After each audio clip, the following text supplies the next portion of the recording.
No ar, Jornal da CUT. Olá Brasil, eu sou o André Acarini. O Jornal da CUT está no ar e hoje trata da pauta LGBTQIA+. A última terça-feira foi Dia Internacional do Orgulho LGBTQIA+. E a gente fez um bate-papo sobre o tema com Valmir Siqueira, o professor Val, que é coordenador do coletivo LGBTQIA+, da CUT. E você confere nessa edição. Rádio CUT. Aqui, a classe trabalhadora tem voz. Acesse pelo site www.cut.org.br.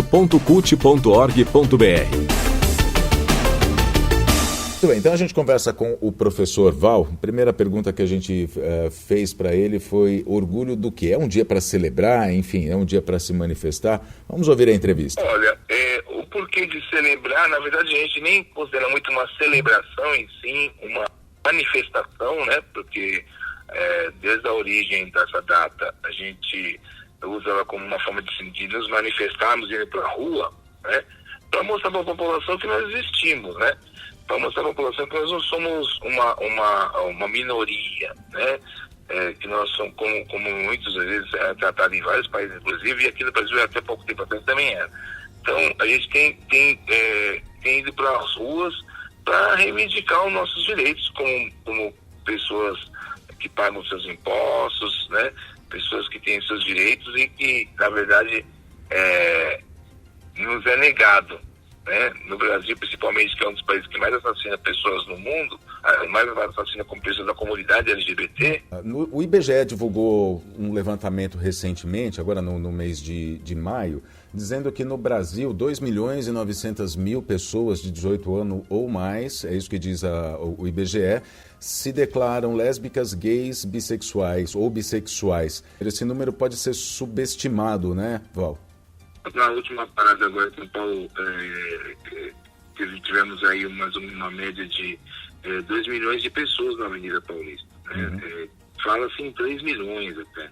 Então, e o Brasil, a parada de São Paulo, ela tem batido recordes constantes de maior parada do mundo, ou seja, só das pessoas que vêm na parada já passa desse número. Com certeza ele é maior. Né?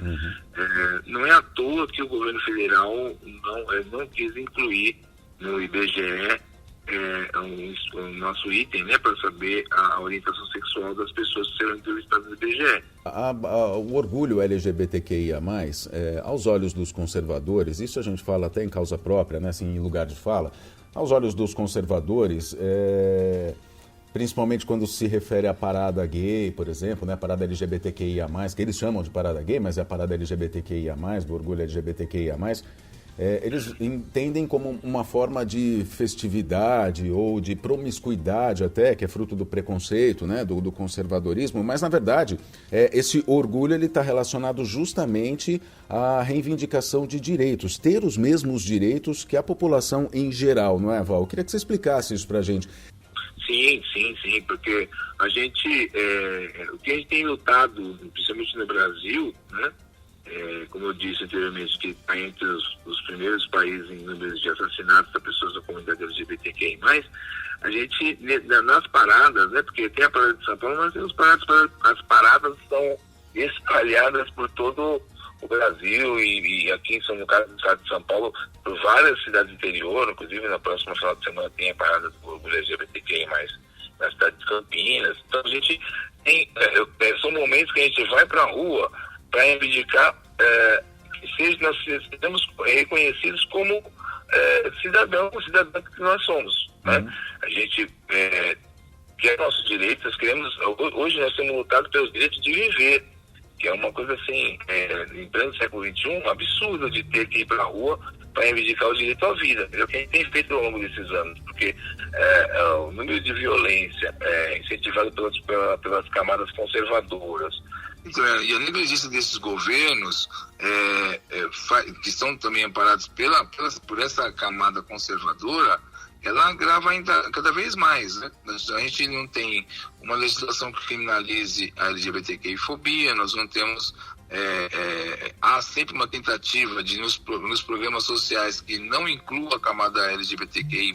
Então, a gente, o tempo todo, a gente tem brigado em pleno século XXI, como eu disse, tem brigado pela vida, né? E leva, na verdade, o ser humano a ter essa, digamos, repulsa, né, a essas expressões de afeto, essas expressões de amor que são tão naturais a todos os seres humanos, Val? Então é muito difícil a gente chegar a uma conclusão do que leva a pessoa a ter o ódio pela orientação sexual de uma outra pessoa, né? Porque basta você viver a sua própria vida e cada um viver da sua vida sem se meter na vida do outro, que não tem como incomodar ninguém. Mas a gente vê muitas... essa camada conservadora, alguns se amparam na religião, outros se amparam na educação que teve. As desculpas sempre são questões religiosas, né? A desculpa que usam. Mas esse ódio, por mais que tenham posições de algumas religiões mais conservadoras, que não é de Deus e tudo mais... Mas essas pessoas são pessoas que são racionais, são pessoas muitas vezes que têm informação e continuam tendo esse tipo de comportamento. Que para mim é um problema psicológico mesmo, né? Para ser tratado psicologicamente essas pessoas. Ao contrário do que eles acham que nós temos que ter tratamento psicológico para mudar nossa orientação sexual. Nesse sentido... Olha, atualmente, para nós que somos ativistas da comunidade LGBTQI+, a gente vai para a rua com orgulho de viver, na verdade. A gente tem orgulho de conseguir viver em um país com uma grande maioria agressiva, conservadora, que quer construir um país que não é para todos, né?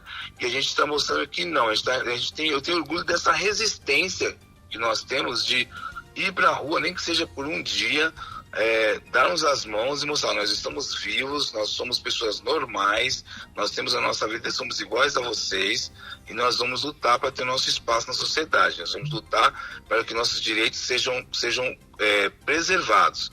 Ao longo da história desse país e do mundo, muitas pessoas foram para as ruas lutar pelos seus direitos e muitos de nós conseguimos falar abertamente, viver livremente, trabalhar livremente, ter uma vida normal na sociedade, é fruto de uma luta de algumas pessoas, de algumas lideranças que foram para a rua para lutar para isso.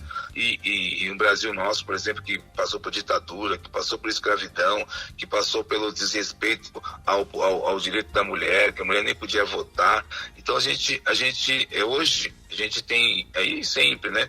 O orgulho de ter coragem de lutar, de ter força para lutar e orgulho de estar vivo, de estarmos vivos, né? Para poder continuar essa luta e para que no futuro a gente tenha uma sociedade mais justa, mais igualitária, mais amorosa, mais compreensiva e até mais individual, no sentido de cada um respeitar o espaço do outro sem ter que se sentir medo. Eu tenho orgulho de não sentir medo de dizer o que eu estou falando para você aqui agora, de expor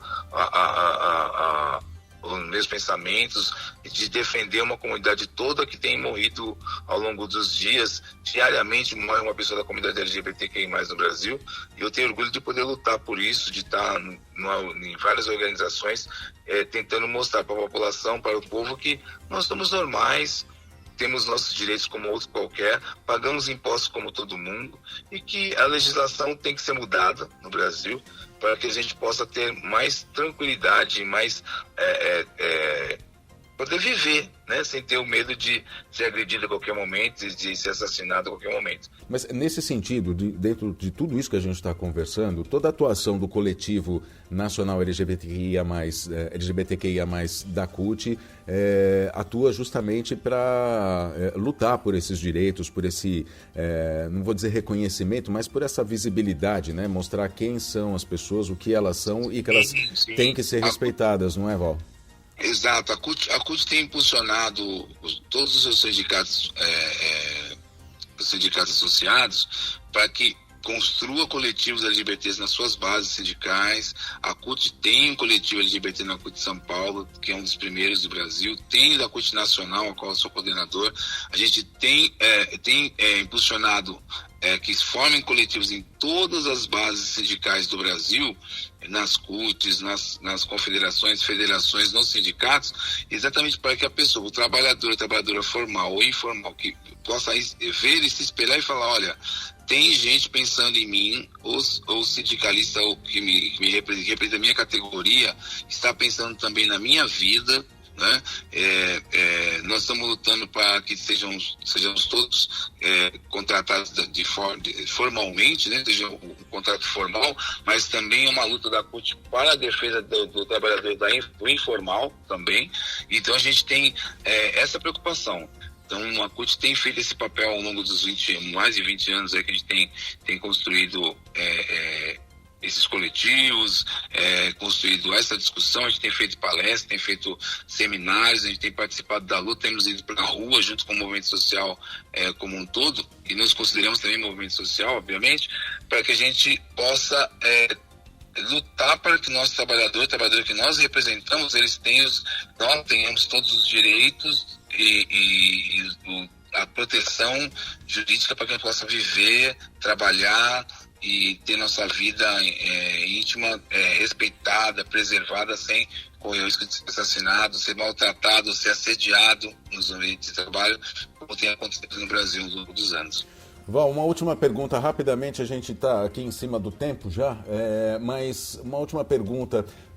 O coletivo tem 21 anos, nesse tempo todo, a sociedade, apesar da violência que a gente vê crescente de alguns setores da sociedade em relação à população, contra a população LGBTQIA+, a sociedade no geral, na sua visão, ela passou a aceitar mais a orientação sexual das pessoas, a realidade das pessoas, a vida das pessoas, ou ela realmente está, num todo, mais conservadora? A gente percebe que o conservadorismo sim afeta, aumentou, sim afeta, mas o conjunto, e isso acaba, obviamente, causando estragos talvez irreparáveis, porque são vidas que se perdem, mas, num geral, a visão da sociedade em relação à população, à pessoa LGBTQIA+, ela tem ficado mais aberta, tem aceitado mais ou não? Olha, é até uma coisa complicada, né, no Brasil, que está com um governo federal conservador, que tem uma sociedade bem conservadora como um todo. A gente tem visto mudança de comportamento, principalmente da juventude. A gente tem crescido, sim, o espaço, a compreensão, o respeito, a naturalidade no tratar dos jovens. Isso a gente pode dizer que isso tem acontecido. Eu sou professor e vejo isso nas escolas, entre eles mesmo. O tratamento, não há um tratamento de ódio como tinha antigamente, não há um tratamento a agressividade diminuiu bastante em relação a isso. Ainda tem bastante, ainda pessoa trans, pessoa travesti ainda tem dificuldade para estudar, por exemplo, mas a gente vê a comunidade LGBT tomando um espaço na sociedade de respeito, né? Quando eu digo espaço, assim, tem aumentado o respeito pela comunidade LGBTQI+. No Brasil eu tenho sentido isso, sim, que tem diminuído. Não é uma coisa assim que a gente pode dizer que o Brasil está surfando junto com os países que têm aceitação bem natural, mas tem crescido. Isso é uma experiência que a gente tem feito nas manifestações que a gente tem feito, a gente vê muita gente chegando, muita gente aumentando as fileiras da defesa, da normalidade da vida, né? Então acho que tem crescido. Apesar desse governo conservador, acho que a gente tem uma esperança, porque a juventude tem nos abraçado, sim.